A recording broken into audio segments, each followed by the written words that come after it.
አይነት ጥያቄ ፈተና ላይ ቢመጣ እንዴት አድርገን እንሰራለን? which is greater ይላል 4 the power of 30 or 3 the power of 40 ምንድን ነው የምናደርገው? እንዴት አድርገን ነው የምንሰራው የሚለውን እንየው።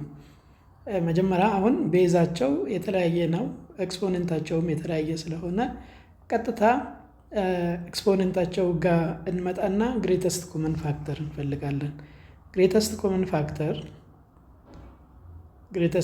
ፋክተር የ30 እና የ40 እንፈልጋለን። የ30 እና የ40 ግሬተስት ኮመን ፋክተር 10 ይሆናል። አሁን 10 ካገኘን ግሬተስት ኮመን ፋክተሩ የሁለቱን 10 ካገኘን ምንድነው የምናደርገው? 30ን ለ10 እናካፍላለን። 30ን ለ10 ስናካፍል 3 ጊዜ ይሆናል። ስለዚህ 4 the power of 3 times 10 ይሆናል። ይሄ ማለት እኩል ይሆናል 4 the power of 3 the power of 10 ይሆንልናል ማለት ነው።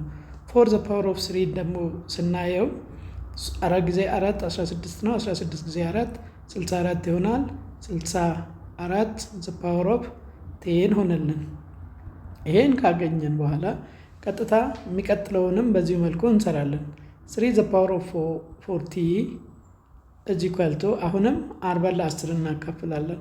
40 ለ10 ስናካፍል 4 ጊዜ ይሆናል። 3 the power of 4 times 10 ይሆናል ማለት ነው። ከዛ አሁንም በተመሳሳይ መልኩ 3 the power of 4 እናደርግና the power of 10 ይሆናል። 3 the power of 4 ማለት ደግሞ 3 ጊዜ 3 ጊዜ 3 27 27 ጊዜ 3 81 ይሆናል። which is equal to 81 power of 10 ሆነልን ማለት ነው። ስለዚህ አሁን ሁለቱን ኢኩዌሽኖች አግኝተናል።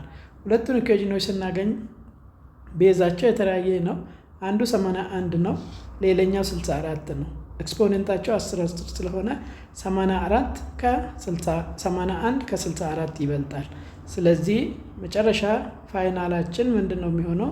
3 the power of 40 greater than 4 the power of 30 ይሆናል ማለት ነው።